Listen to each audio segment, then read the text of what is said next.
Hi everybody, నమస్కారం. ఎలా ఉన్నారు? ఈరోజు మనం మాట్లాడుకునే సబ్జెక్టు కమ్యూనికేషన్స్లో చాలా ముఖ్యమైనది. దీనికి 10C టెక్నిక్ అని పేరు పెట్టాను. ఈ 10C ఏబిసిలో సి 10C టెక్నిక్ అనేది ఈరోజుని ప్రపంచం అంతా మార్కెట్లో ఉండే మేనేజర్స్ కానీ, హెచ్ఆర్ మేనేజర్స్ కానీ, టీచర్స్ కానీ, లీడర్స్ కానీ, కళాకారులు కానీ, మాలాంటి సైకాలజిస్టులు కానీ, ఇది మేము చెప్పే మాటల్లో ఈ 10Cని ఫాలో అవుతున్నాం. మీరు ఎప్పుడైతే ఈ 10Cని ఫాలో అయ్యి ఒక పని చేశారో ఆ పని సూపర్ హిట్ అవుతుందని. ఏదైనా కావచ్చు. ఆ కంటెంట్ విషయంలో ఈ 10C అనేది జాగ్రత్తగా అబ్జర్వ్ చేయాలి. చాలామంది 10Cలో 2-3 Cలు ఉంటే చాలు, వాళ్ళు వెళ్ళిపోతారు. నేనేం చేస్తున్నాను, ఎవరికి చెప్తున్నాను, ఎందుకు చెప్తున్నాను, ఏ విధంగా చెప్పాలి, ఇది యాక్చువల్గా ఇది అమెరికన్ అసోసియేషన్ ఆఫ్ మేనేజ్మెంట్ వాళ్ళు, ఈ మేనేజ్మెంట్ అసోసియేషన్ వాళ్ళ ఇదండి. I acknowledge them. 10Cలో ఫస్ట్ C ఏంటంటే కాజ్ అంటాడు. అంటే ఏ విషయాన్ని మీరు ఎందుకు చెప్పాలని అనుకుంటున్నారు. ఇందులో మీరు మీ స్థానాన్ని ఊహించుకోవచ్చు. నేను డిఫరెంట్ ఎగ్జాంపుల్స్ చెప్తూ ఉంటాను. ఉదాహరణకి ఒక 100 సంవత్సరాల క్రితం గురజాడ అప్పారావు గారు కన్యాశుల్కం అనే డ్రామా రాశారు. కాజ్ ఏంటంటే ఆ రోజుల్లో ఈ చిన్నపిల్లల్ని పెద్దవాళ్ళు పెళ్లి చేసుకోవడం, కొనుక్కునేవారండి, కన్యా శుల్కం ఇచ్చేవారు. దానికోసం అందులో గిరీశం, అగ్నిహోత్రాదానులు, ఇవన్నీ మీ క్యారెక్టర్స్ తెలుసు కదా. ఓ చిన్న పిల్లని కాటికి కాళ్ళు జాపుకున్న వ్యక్తికి అమ్మేవారు. అప్పుడు ఆయన ఆ డ్రామా రాశాడు.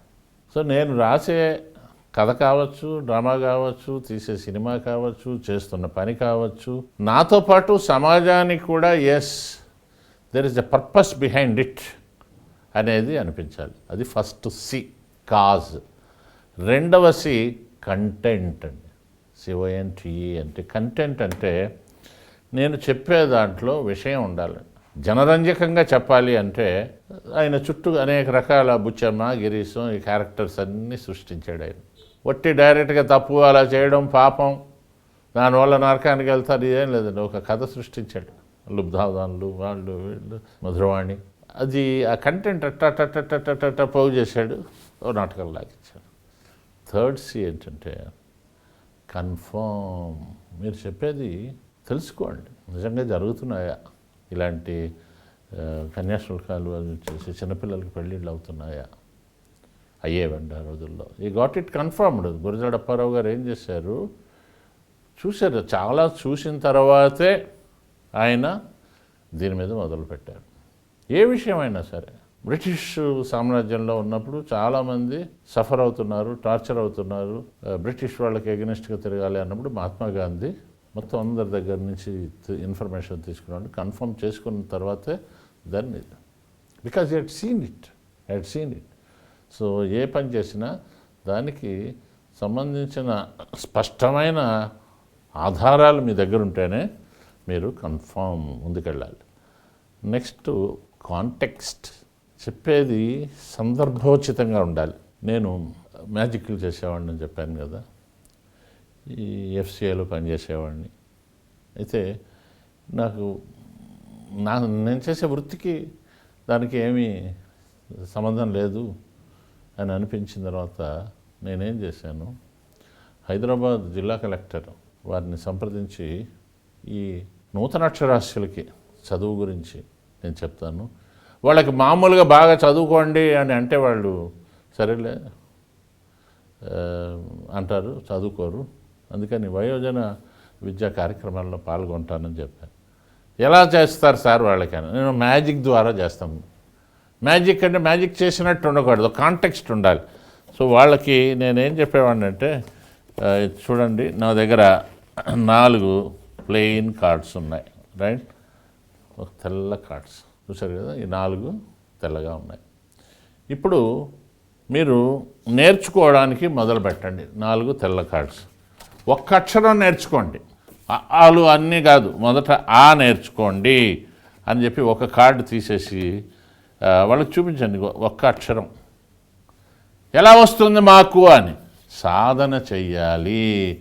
అక్షరాల వాళ్ళకి ఆ ఒక్క అక్షరం వల్ల ఏమైంది, అందరూ ఒక్కొక్క అక్షరం నేర్చుకున్నారు. తర్వాత చెప్పాను, ఇలాగే రోజుకు ఒక అక్షరం చొప్పున నేర్చుకోండి. ఆ తర్వాత 5 అక్షరాలు పాత తీసేయండి. మీరు డెఫినెట్గా మళ్ళీ అందరూ కూడా అద్భుతమైన అక్షరాస్యులు అవుతారు. కానీ ఒకటి గుర్తుపెట్టుకోండి, మీరు ఈ టైంలో అది మానేసినా మళ్ళీ కొన్నాళ్ళకి మర్చిపోతాం. కనీసం మీరు ఒక బస్సు ఎక్కినప్పుడు ఆ బస్సు మీద ఏముందో మీకు తెలియాలి కదా. ఒకసారి చార్మినార్ దగ్గర ఒక బ్లైండ్ మ్యాన్ కర్ర పట్టుకుని నిలబడ్డాట.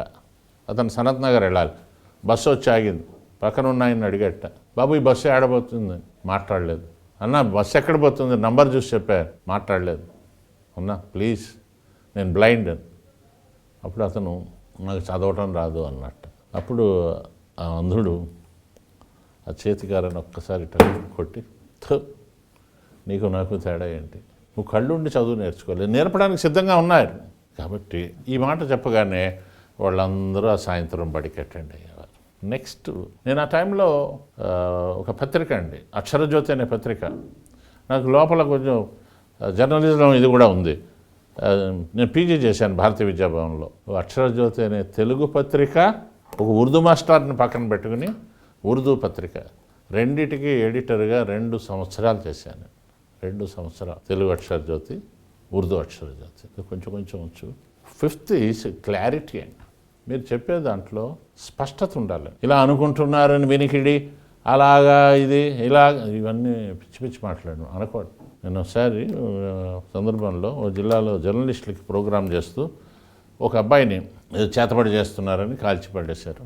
చెట్టుకు చేతబడి చేస్తున్నాడని కాల్చారు. నేను వాళ్ళతో మాట్లాడాను, జర్నలిస్టులు, మీరు దయచేసి అతను చేతబడి చేశాడని కాల్చారు అనకండి, చేతబడి చేస్తున్నారనే నపంతో కాల్చారు. క్లారిటీ ఉండాలి. చేతబడి చేశారని కాల్చారు అంటే మీరు కూడా నమ్ముతున్నారు అది. ఆ తర్వాత జర్నలిస్ట్ మార్చుకున్నాడు. నెక్స్ట్ ఛానల్ ఎవరికి ఎవరు చెప్పాలి. నేను పిల్లలతో మాట్లాడేటప్పుడు మంచి విషయాలు చెప్పాలి.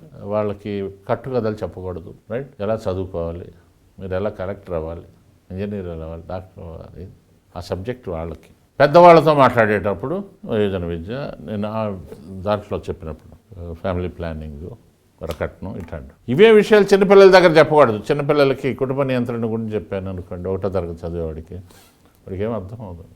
Next credibility. మీరు చెప్పేది నిజమని వాళ్ళకి తెలియాలి. మీ అందరికీ తెలుసు నాన్నా పులి కథ. నాన్నా పులి అంటే పరిగెత్తుకొచ్చాడు రైతు, ఊరికే అన్నాను. 2వసారి అదే అంటాడు. 3వసారి నిజంగా పులి వచ్చింది, నాన్నా పులి అంటాడు, ఆడు ఊరికే అంటాడు. ఆ పులి తిని వెళ్ళిపోయింది. క్రెడిబిలిటీ. 8 common sense. నేను కూడా నా కామన్ సెన్స్ ఉపయోగించాలండి. నేను ఒక న్యూస్ విన్నాను, ఆ న్యూస్ వినగానే నేను దాన్ని ఛానల్లోకి ఎక్కించేసాను అనుకోండి, నవ్వుకుంటాడు. ఈ మాత్రం కూడా ఏదైనా ఆలోచించలేదా? కాబట్టి మీరు ఎవరితో అయినా ఏదైనా చెప్పేటప్పుడు ఒకసారి ఆలోచించి, మీరు లీడర్ కావచ్చు, టీచర్ కావచ్చు, డైరెక్టర్ కావచ్చు, చెప్పే ముందు మీ యొక్క కామన్ సెన్స్ కూడా ఉపయోగించడం. ఇక 9th కమ్యూనికేట్. అప్పుడు మీరు చేయదలుచుకునేది చేయండి. అండ్ చివరిలో 10th Cs call for feedback. చేశారు కదా, ఎలా ఉంది, అభిప్రాయాలు చెప్పారనుకోండి, కరెక్షన్ చేసుకోవాలి. 11th correction. సో మీరందరూ కూడా ఏ పని చేసినా ఈ 10 C's పాటించండి. మీరు ఏది చేసినా అది super hit. Okay, thank you very much. All the best. నమస్కారం. ఈ కార్యక్రమాన్ని మీరు క్రమం తప్పకుండా చూస్తున్నందుకు చాలా సంతోషంగా ఉంది. ఈ కార్యక్రమాన్ని